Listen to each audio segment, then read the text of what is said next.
In patch 2.6.9, the Necromancers get a brand new set to add to their arsenal. And of course, it was our quest to find the best speed farm build with the brand new set. And that's exactly what this video is going to be. Introducing the Ice Spear Necromancer. So in 2.6.9, as you guys know, the Necromancers are the last class to get a brand new set. The DH and the Necro got it this season. And the Necro got this set, which is the Masquerade of Burning Carnival. Now, a quick caveat, in the gameplay above, you will see some speed GR100s, really consistent 4-minute GRs. For the purpose of this video, we've removed all but 1,000 Paragon. So the gameplay above is with 1,000 Paragon. And the gear is actually not augmented because I don't have the time to farm Ancients on non-season. So although the new set is a little lackluster for pushing the leaderboards, it is pretty strong for speed farming, which is my favorite way to play. So how does this all work? The new set revolves around Bone Spear and Simulacrums. If you guys don't know, we'll just walk through the set real quick. The two-piece, the Simulacrums no longer take damage, so when they're out, they just don't take any damage, which is great. They gain all runes, and the cooldown is refreshed when you die. That actual last piece, I'm super surprised. It's really, really nice. You're probably not going to die. This set is actually really tanky, but if you do actually die, the cooldown gets reset, and Simulacrum is how you basically do all your damage. So the fact that it comes right back up, it's just a really nice quality of life. The 4-piece is where all of our damage mitigation really comes from, is while you have Simulacrum active, the damage you take is reduced by 50%, and the damage you take is split between your Simulacrums. So it's like an even better unity plus damage reduction. So you get 2 forms of mitigation just through the set alone. I think all Necromancer sets could use this kind of love. The 4-piece, it's insane. And then finally, the 6-piece reads your Bone Spear deals 10,000% increased damage, but the Simulacrums gain triple that bonus. Now, as you guys know, the Simulacrums are just basically clones of yourself that will copy your secondary skills. And secondary, this is where people get confused a lot, is secondary is actually a genre of skill on the Necro, not just whatever on your second bar. So that's Bone Spear, Skeletal Mage, and Death Nova. So as long as your clones are out, they're going to duplicate the spears just like you do. Now, the really nice thing you guys are going to like about this build is it doesn't revolve around Land of the Dead, which is pretty unique for the Necromancer. Land of the Dead is a insane speed farm skill, keeping the whole screen frozen plus unlimited corpse generation. But this build actually doesn't use it. However, we do stack cooldown reduction, and I'm going to tell you why in just a minute. But for some of you guys that really hate Land of the Dead, which we've gotten over the course of years of making Necromancer guides, congratulations, finally a build without it. But how else are we juicing up the Bone Spear damage? So the Simulacrums do triple our damage bonus, but how do we get more damage from Bone Spear? So one way is running Scythe of the Cycle. As long as we have Bone Armor active, we're going to get a 400% additional damage increase to secondary skills. And again, secondary skills are Bone Spear, Skeletal Mage, and Death Nova. We're also running Maltorius' Petrified Spike in the cube, which gives us a 700% increased damage multiplier to Bone Spear at the cost of costing additional essence. On top of that, we're running a Squirts necklace. Now, Squirts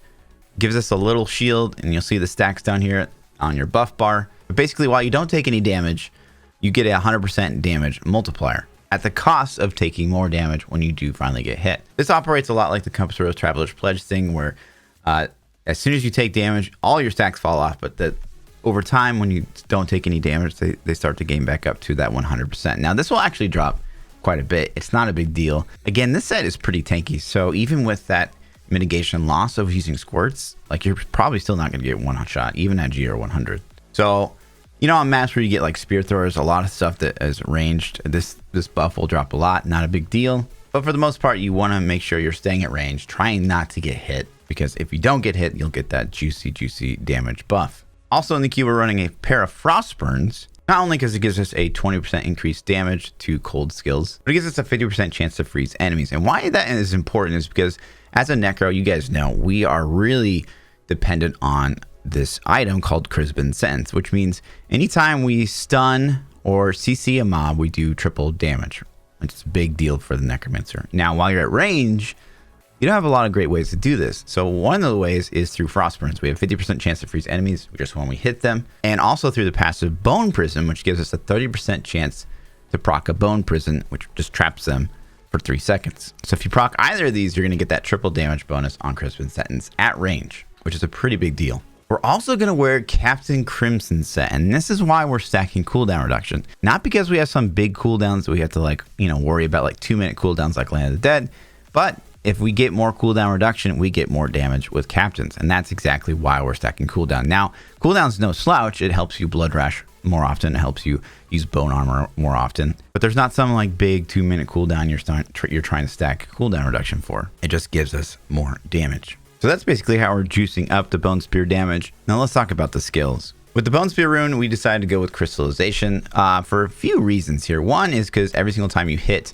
with the Bone Spear Crystallization, it increases your attack speed, meaning you can throw out spears even faster. And attack speed is going to be one of your main stats in this build. The more attack speed, the faster you can throw out spears, and the more damage you're going to do. The other reason we're actually running the Cold Spear is because we're actually using Lost Time for its actual effect. A Lost Time says your cold skills reduce the movement speed of enemies by 30%. So that's going to proc that one-time bonus on Crimson Sentence all the time, which is fantastic. But it also increases your movement speed by 10%, stacking up to 5 times. So this will give you 50% movement speed at full stacks, which you'll probably always have. And the reason that's so important is because we're not using Stewart's Grease in this build. We're saving that cube slot for Frostburns. So this is really how we're going to get that additional movement speed, and it's super important in this setup, because this is a speed farm build, so we're all about moving fast and killing fast. We are using Aura of Frailty. It's just that 15% life pool. They just instantly die. Now, this is only in an area around you, so keep that in mind. You are staying at range most of the time, so the uptime of this isn't great, but, for stunning mobs that are near you and killing them very fast, this is great. It's really just kind of a filler on this build because there's not a lot of great skills you can run. We're using Blood Rush as molting, the extra corpse generation. There will be times maybe that you don't get enough density because we're not running a generator here. We're solely relying on Dark Reaping and just killing enemies to gain our essence back. You can see we don't have any generator on our bar. So if we run out of essence, you're kind of in a bad place. Now, that won't happen a lot unless, 1, you have 0 density, or 2, you're fighting a Rift Guardian and you somehow mess up and like maybe drop your bone armor saps or Scythe of the Cycle. Even at like GR 100, your essence pool is more than enough to kill a Rift Guardian before you deplete it to 0, as long as you don't mess up. So honestly, if you guys are finding that you're running out of essence, it probably means you're doing a GR that's too high for you. We're using Simulacrum again because that's what this build revolves around. It's about your clones doing as much damage. We don't have a rune selected because the 2-piece gives us all runes, so it doesn't matter what rune we select. For the Devour rune, we're actually using Voracious, not only because it restores our essence and we basically need that because we're not running a generator, but Voracious gives us resource cost reduction. And why resource cost reduction is really good in this setup is because we're using Captain Crimson. Captain Crimson gives us mitigation for the amount of resource cost reduction we have, and we get a lot of resource cost reduction from running Voracious. So that's some really good synergy with Captain Crimson. More tankiness. Like I said, this build is actually pretty darn tanky. Even though you're trying to stay at range and trying to stay away from mobs, try not to get hit, you're not going to get one shot. And then finally, we're running Bone Armor with Dislocation. That on-demand proc of Crimson Sentence is huge. Plus, Bone Armor gives us mitigation, and we need it for using Scythe of the Cycle. It gives it that 400% damage to Bone Spear. For passives, Final Service. You don't want to die, and if you do die, you want to be saved. Again, you're not going to die a lot in this build. The only time you're really going to die is if, 1, you forget to cast your Simulacrums because they give you mitigation, but honestly, it's so tanky. Serration is a flat damage increase while you're at range, so Bone Spear will do more damage. It's kind of like Zaya's Stone of Vengeance. You just get more damage the further you are away, up to a maximum of 20%. Dark Reaping, again, this is super important because, again, we're not running any generators. So if you run out of essence, you're in trouble. But as long as you keep good density, you keep your buffs up, you're not going to run out of essence. But between this and Devour, that's kind of how you're keeping up your juice. And then finally, Bone Prism, like we said, it's that way to proc Crimson Sentence at range, which is big. For gear, we're wearing 5 pieces of the new set, the Burning Carnival, and then 2 pieces of Captain Crimson's with a Ring of Royal Grandeur, so we can get the set effect bonus of both. We're wearing Nemesis Bracers because, it's a speed farm build.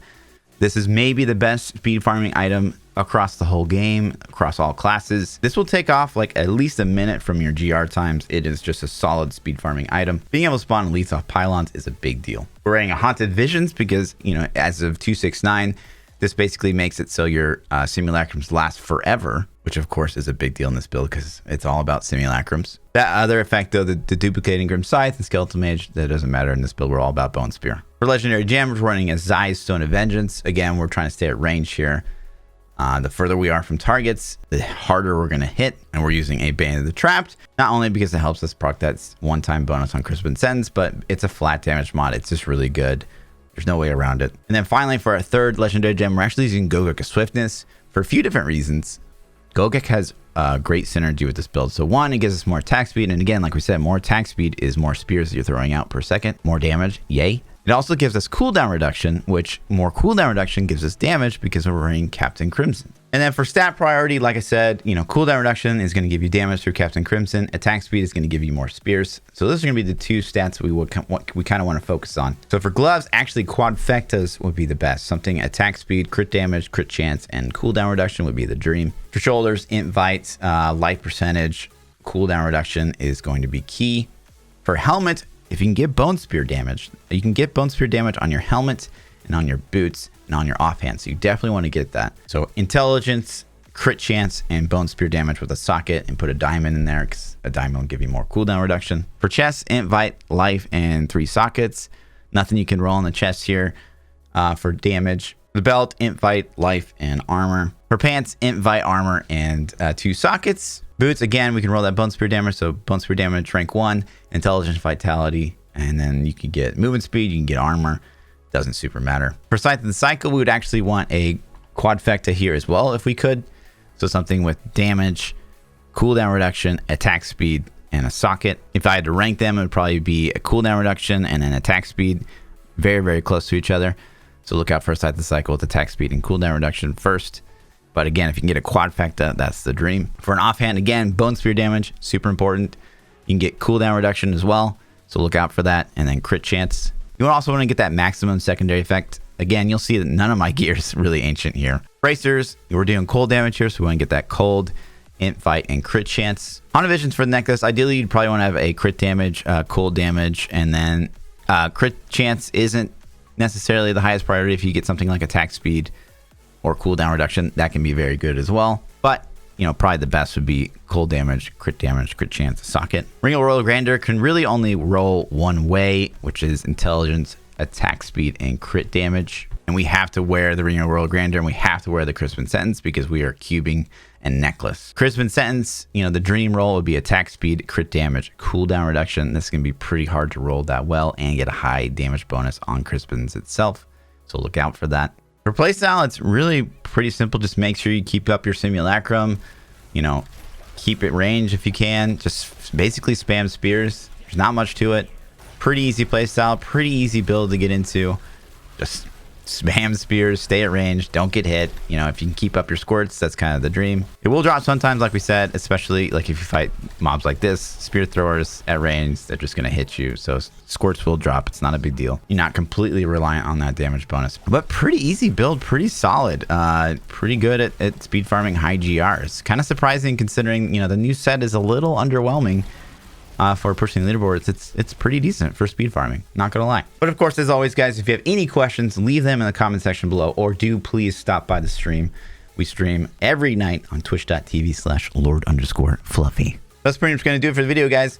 Let me know what you guys think in the comment section below. As always, like, subscribe, come over to Twitch, ask your questions. We love you guys. Peace out.